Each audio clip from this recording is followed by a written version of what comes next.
Vamos ao vídeo de hoje. Sejam todos bem-vindos.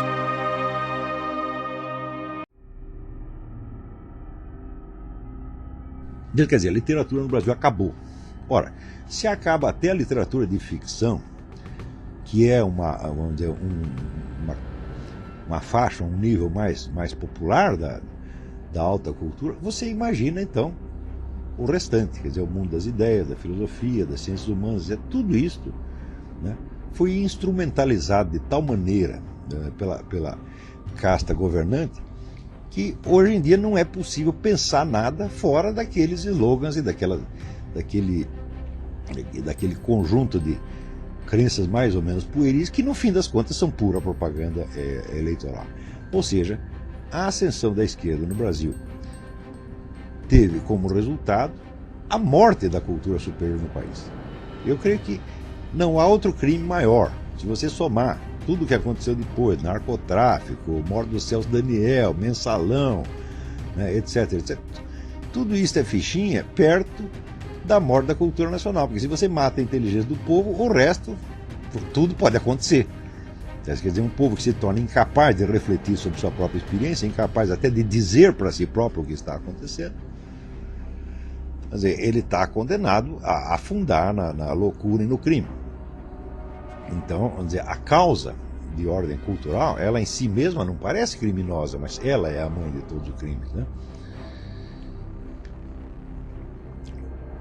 Então, eu estou dizendo isso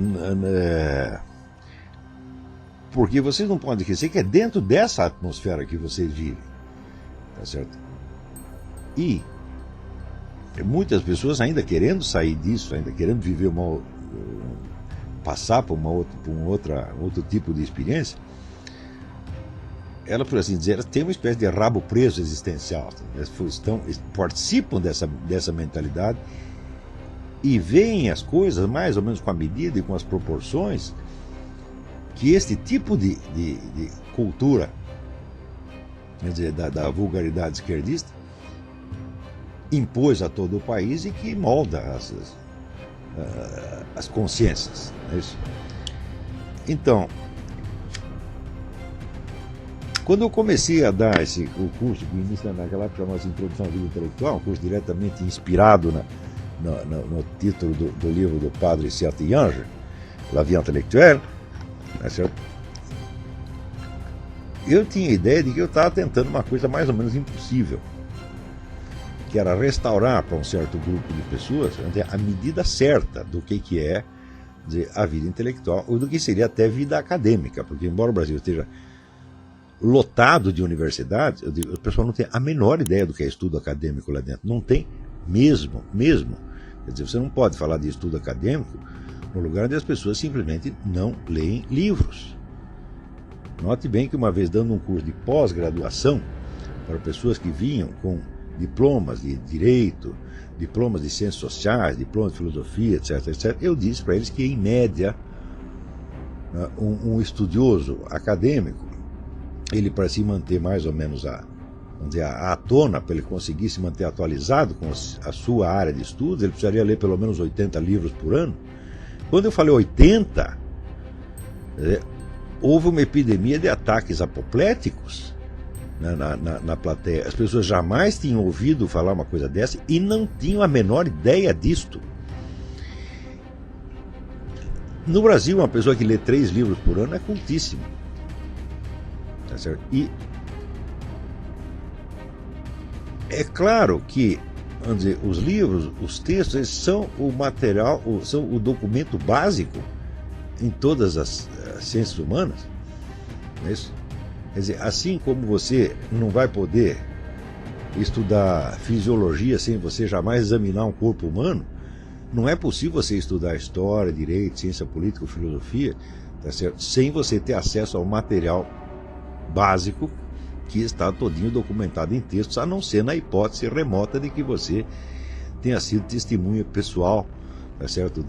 Dos ensinamentos de Platão, Aristóteles, Santo Agostinho, etc. Vamos dizer, às vezes você tem a oportunidade de conviver com o filósofo, por exemplo, o Mário Ferreira dos Santos viveu aí, muita gente conheceu. Então, às vezes você, na convivência direta com o sujeito, você absorve até mais do que através dos livros dele, né? Aqui o pessoal acabou de publicar um livro, Jodie Cocker e Barry Cooper, que são editores da série das Collected Works do Eric Voegelin, publicaram agora um livro que chama-se Voegelin Recollected, quer dizer, recordações do próprio Voegelin, onde eles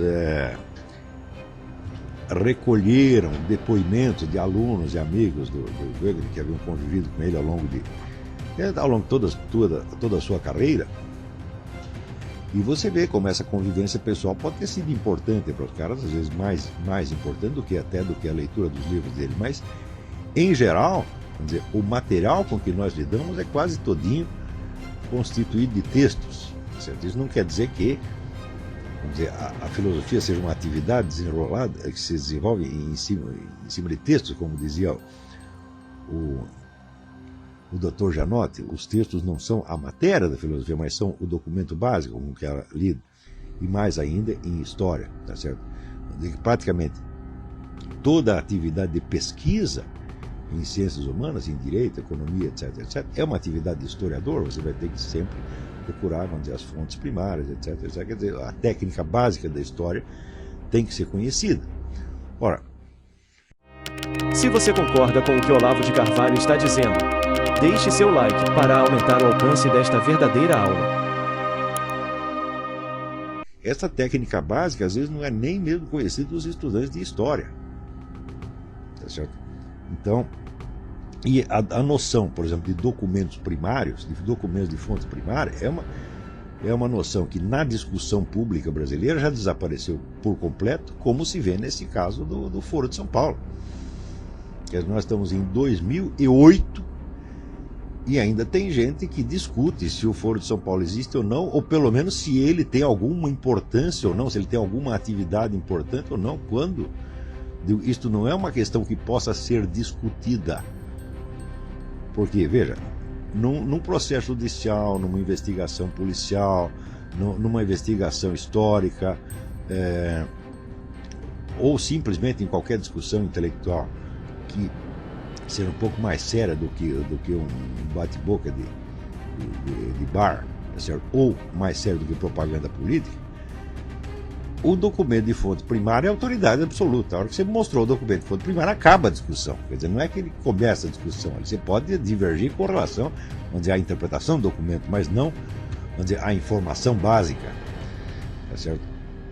Então, vamos dizer, eu mesmo divulguei vários documentos de fonte primária a respeito do Foro de São Paulo, e a gente mostra esses documentos para as pessoas e elas ainda continuam com aquela hesitação que eu chamei da síndrome do piu-piu. Quer dizer, será que eu vi um gatinho, será que não vi?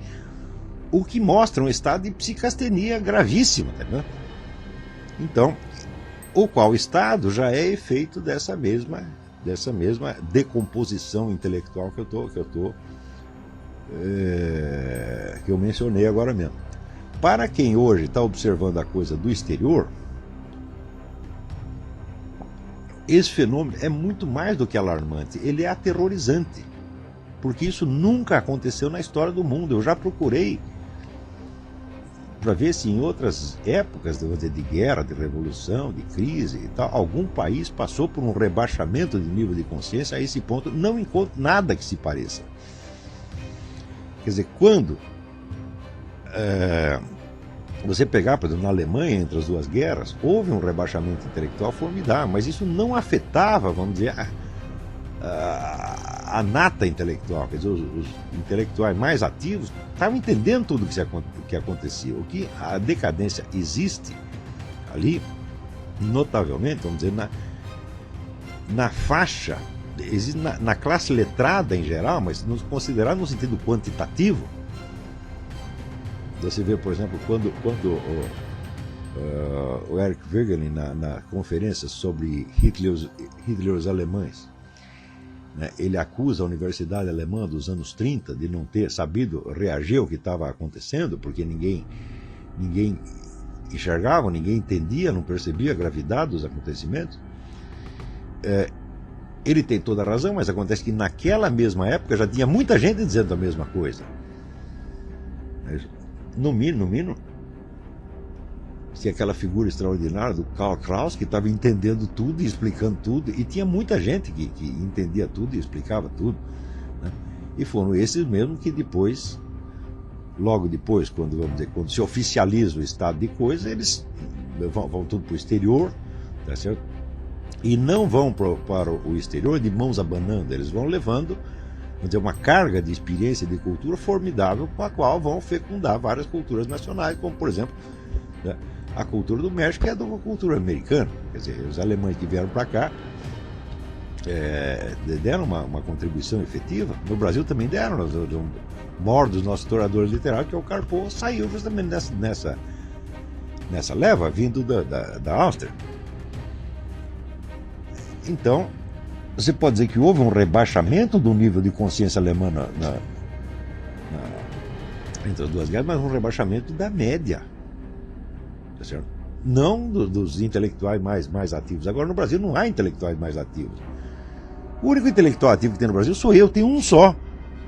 Não tem ninguém mais tentando entender o que acontece. Não confundam, vamos dizer, a atividade meramente jornalística, tá certo, que você observa aí um pouco na Veja, no Reinaldo Azevedo, tal, que são as jornalistas que tentam informar os outros. Eu estou falando uma reflexão em profundidade sobre as raízes da coisa, só eu estou fazendo, ninguém mais. Né?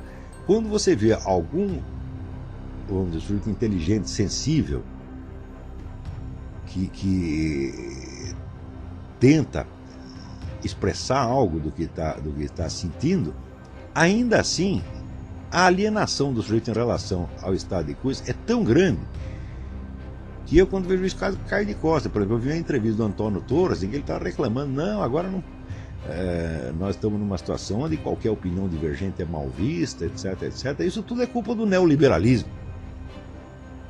Eu digo, até parece que são os neoliberais, né, que estão proibindo os outros de falar.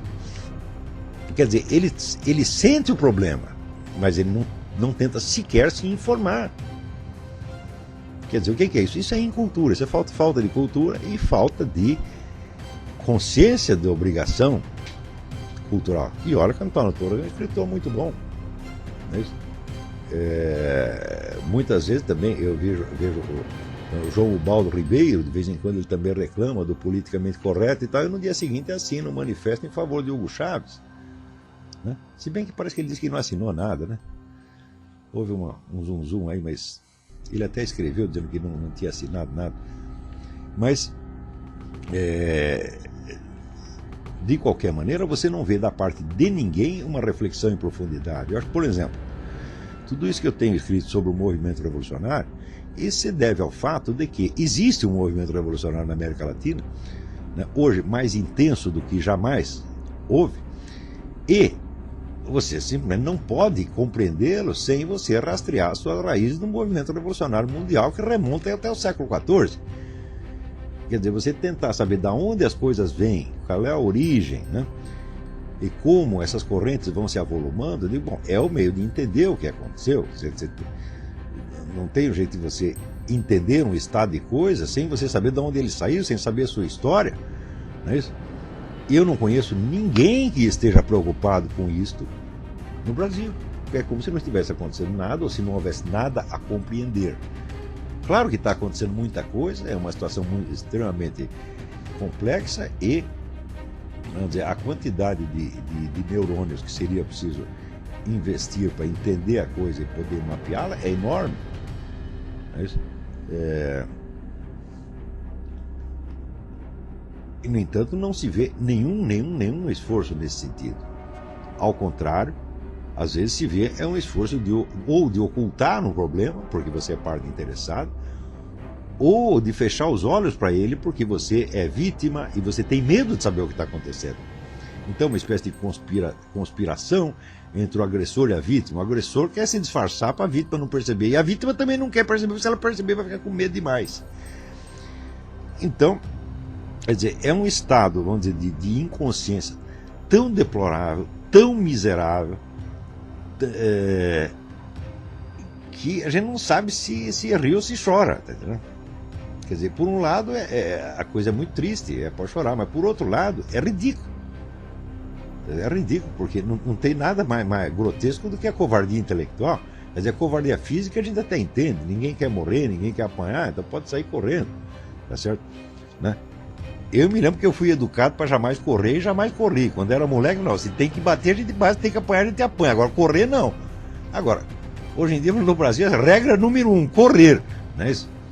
Então, correr não precisa nem ter o problema, correr da visão do problema, você correr da informação, tá certo? Faça parte deste canal. Inscreva-se. Comente o que você acredita. Compartilhe.